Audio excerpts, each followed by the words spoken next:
లక్ష్మీ నరసింహస్వామి దర్శనం చేసుకున్నాం. చాలా సంతోషం అనిపించింది. మాకు ఇక్కడ ప్రాంతం అంతా కూడా ఈ అభివృద్ధి, ఈ డెవలప్మెంటు, ఈ యాదగిరిగుట్టను అప్పుడు చూసినాం, ఇప్పుడు కూడా చూస్తున్నాము. మా మాజీ సీఎం కేసీఆర్ గారు ఎంత అభివృద్ధి చేసిండ్రు, ఎంత డెవలప్ చేసిండ్రంటే ఒక కన్నుల పండుగ. దేశంలోనే పెద్ద పుణ్యక్షేత్రం, తెలంగాణ భక్తులకు పెద్ద పుణ్యక్షేత్రం అంటే మన యాదగిరిగుట్ట. అసలు యాదగిరిగుట్టను రూపురేఖలే మార్చేసి ఇప్పుడు మనం తెలంగాణ చూస్తున్నాం. కాంగ్రెస్ ప్రభుత్వం వచ్చింది, తప్పు లేదు, ప్రజలు ఎన్నుకున్నారు, సీఎం అయినరు. అంతకుముందు కూడా 56 సంవత్సరాలు వాళ్ళే కాంగ్రెస్ వాళ్ళే ఉండ్రి, దేశాన్ని పరిపాలించారు, రాష్ట్రాన్ని పరిపాలించారు. కానీ గత 10 సంవత్సరాలు ఏదైతే మన సీఎం కేసీఆర్ గారు ఏదైతే చేసిండో ఎవ్వరు కూడా దేశంలోనే ఎవ్వరు కూడా ఇప్పటిదాకా ఎవరు చేయలేదు. నేను 10 సంవత్సరాలు చూసినా, నేను 50 ఏళ్ళ సంది చూస్తున్నా, రకరకాల సీఎంలను చూసినా, రకరకాల మంత్రులను చూసినా, కానీ మన మాజీ సీఎం కేసీఆర్ లాంటి సీఎంను మాత్రం దేశంలో కూడా ఒక ఆదర్శ రాష్ట్రం చేసిండు. దేవాలయాలు కానీ, పంటలు కానీ, రైతులకు కానీ, దళితులకు కానీ, ఐటీ కంపెనీలకు కానీ, ఐటీ పరిశ్రమలకు కానీ, హైదరాబాద్ సిటీ కానీ, ప్రతి రంగంలో టీచర్లకు కానీ, గురుకుల పాఠశాలకు కానీ, మన తన 12,769 గ్రామాలుంటే ప్రతి గ్రామంలో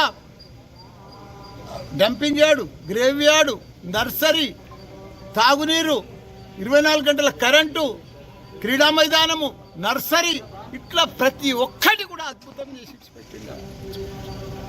28 రాష్ట్రాలలో 16-17 రాష్ట్రాలలో మన తెలంగాణను చూస్తేందుకు వచ్చారు.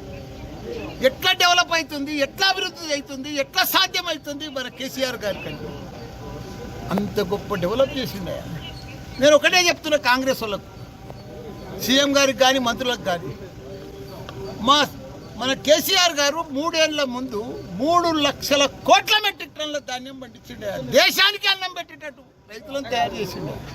మీకు దమ్ముంటే అంతకంటే ఎక్కువ పండించి చూపిరు తెలంగాణలో, మీకు పాలాభిషేకం చేస్తాం.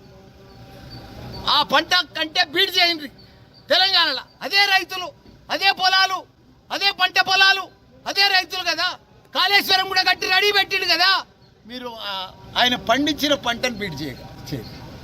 రైతు బంధు ఇస్తా అంటారు, సరిగ్గా ఇయ్యరు. రుణమాఫీ చేస్తా అంటారు, సగం సగం చేస్తారు. దేవుళ్ళ మీద ఒట్టు తింటారు, అంత అయిపోయిందంటారు, మళ్ళీ ఇంకా ఇస్తామంటారు, 4వ విడత ఉందంటారు. ఎందుకు అబద్ధాలు ఆడతారు? ఉన్నది కుల్లా చెప్పురు. మిమ్మల్ని ఎవడు అడుగుతుండు? కుల్లా చెప్పేది. వాళ్ళకు కోఆర్డినేషన్ లేదా? ఒక్కొక్క మంత్రి ఒక్కొక్క గ్రూప్ ఉన్నారు. సీఎం గ్రూప్ అలాగా, బట్టి గ్రూప్ అలాగా, ఉత్తమ్ గ్రూప్ అలాగా, అట్లా రకరకాల గ్రూపులు ఉన్నాయి. వాళ్ళు గ్రూపులు ఉంటే నడవదు. కాంగ్రెస్ మొదటి సంది కూడా ఉంది అలా గ్రూప్. కాంగ్రెస్ అంటేనే గ్రూపు. ఇక్కడ మనది ఒకటే కాంగ్రెస్, కేసీఆర్ అంటే బీఆర్ఎస్. ఒకటే గ్రూపు, ఒకటే పరిపాలన, ఒకటే అడ్మినిస్ట్రేషన్. డిఫరెంట్ ఉండదు ఎక్కడ. అలా ఆయన మంచి రాష్ట్రం అద్భుతంగా చేసి మంచి సెక్రటరియట్ కట్టిండు, దేవాలయాలన్నీ డెవలప్ చేసిండు, కమాండ్ కంట్రోల్ ఆఫీస్ కట్టిండు, తెలంగాణ అంతా ఫ్లైఓవర్లు అయిపోయినాయి, అన్ని అభివృద్ధి. మంచి పరిపాలన చేయండి, ప్రజలకు ఇచ్చిన మాట నిలబెట్టుకోండి. ఇప్పుడు 4,000 వేస్తున్నారు, 2,000 వేస్తున్నారు. మా కేసీఆర్ గారు ఉంటే 3,000 వేసి ఇప్పటిదాకా అన్నీ చెప్తున్నారు కానీ చేస్తలేరు. చెప్పిన మాట నిలబెట్టుకోండి గంతే. మీరు ప్రజలు మీకు 5 ఏళ్ల కోసం, పరిపాలన కోసం మీకు ఇస్తారు, ఓటేసి మిమ్మల్ని గెలిపించారు. ప్రజలకు మీరు ఏం మాట ఇచ్చారో అవి నిలబెట్టుకోండి. అవి నిలబెట్టుకోకుండా మా కేటీఆర్ చేసిన పనులను బీడ్ చేయండి, అంతకంటే ఎక్కువ చేయండి, చేసి అప్పుడు తిట్టుర్రి. మీరు పని చేసిన వాళ్ళను బీడ్ చేయరు, గొప్ప పని చేయరు. ఒకటే పొద్దున దాకా గెలిచించేది ఒకటే పని పెట్టుకోరు, కేసీఆర్ను కేటీఆర్ను తిట్టుకం. కానీ ప్రజలలో తప్పకుండా ప్రజలు గుర్తుపట్టినరు. వాళ్ళేం పని చేసిర్రు, మీరేం పని చేసిర్రు, వాళ్ళేం అభివృద్ధి చేసిర్రు, మీరెంత అభివృద్ధి చేస్తున్నారు. ప్రజలు ప్రతిదీ గుర్తుపడుతున్నారు, ప్రతిదీ అబ్జర్వ్ చేస్తున్నారు. ప్రజలకు 9 నెలలని తెలిసిపోయింది మొత్తం. పాలు అయిపోయింది, నీళ్ళు అయిపోయింది మొత్తం.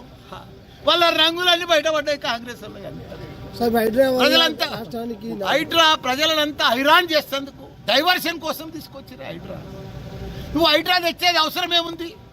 బఫర్ జోన్ ఉందంటున్నావు, FTL ఉందంటున్నావు, కలెక్టర్ల ఆఫీసులు ఉన్నాయి, MRO ఆఫీసులు ఉన్నాయి, ఇరిగేషన్ అధికారులు ఉన్నారు, FTL అధికారులు ఉన్నారు.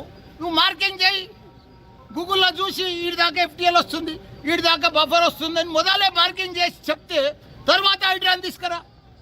వాళ్ళకి ఇన్ఫార్మ్ చేయి, నీది హైడ్రా, నీది బఫర్లు వస్తుంది, నీది ఎఫ్టీఎల్ వస్తుంది. తప్పేముంది, తొందర ఏముంది? దప్ప మిషన్లు తెచ్చి కూలగొట్టాలి పేదలను, అంత రైతులు రోడ్ల మీద పడేసే అవసరం ఏముంది? అంత అర్జెంట్ ఉందా చెప్పు? ఇవాళ వెళ్ళిపోతుంది ఎక్కడో. ఓ యుద్ధం చేసినట్టే, కార్గిల్ యుద్ధం చేసినట్టు చేస్తూనే హైడ్రా తెచ్చుకొచ్చి పేద ప్రజల మీద దడదడదడ వాడు తెల్ల సస్తర బత్తర పేదలంతా. ఎవ్వరు హైదరాబాద్లో పేద ప్రజలు ఎవరు నిద్రపోతలేరా ఈ హైదరాబాద్కి వెళ్ళి? అంత ఘోరం అవుతుంది. మీరు దయచేసి సీఎం గారికి నా రిక్వెస్ట్, మార్కింగ్ చేయండి. మీ తన అధికారులు ఉన్నారు, యంత్రాంగం ఉన్నది, బఫర్ జోన్ ఎంత, ఎఫ్టీఎల్ ఎంత మార్కింగ్ చేసినాక నిదానంగా వాళ్ళకు టైం ఇవ్వండి. వాళ్ళకు కూడా తెలిసిపోతుంది, అయ్యో మేము మర్చిపోయి పేదవాళ్ళకి 60 గజాలలో నెలకు నిన్న డబల్ బెడ్రూమ్లు ఇచ్చినట్టుగా ఇచ్చేసాయి. వాళ్ళకి అలాట్ చేసినాక వాళ్ళు షిఫ్ట్ అయిపోతారు, తర్వాత కూలగొట్టు. ఏం తొందర, ఏం కొంపలు మునిగిపోతున్నాయని మీరు ఇచ్చిన మాటలు ఇంకా బోలాడు బాగున్నారు. అవన్నీ తీర్చురి, ప్రజలకు అవన్నీ తీర్చురి. లేకపోతే ప్రజలు ఊరుకోరు. మిమ్మల్ని అనుకుంటారు అంటే ప్రజలు ఏం తెలుస్తలేదు, ఏమైతలేదు, మేము బాగా చేస్తున్నాం బ్రహ్మాండం అని. ప్రజలు అన్నీ అబ్జర్వ్ చేస్తారు, అన్నీ చూస్తారు, మీ కథలన్నీ చూస్తారు, మీ ఎతలన్నీ చూస్తారు, మీ హైడ్రాలన్నీ చూస్తారు, మీ డ్రామాలన్నీ చూస్తారు. దయచేసి మల్లారెడ్డి కాలేజీలో నోటీస్ ఇచ్చారు అంటారు హైడ్రా వాళ్ళు. నోటీస్ ఇస్తే ఇయ్యనా, తప్పేముంది? అందరికి ఇచ్చినట్టు నాకు ఇస్తారు, నాకు ఇస్తారు కదా. నాది ఎఫ్టీఎల్ ఉంటే బఫర్లు ఉంటే తప్పకుండా నేనే తీసేసుకుంటా, నేనే లెటర్ ఇచ్చిందే, తప్పేముంది?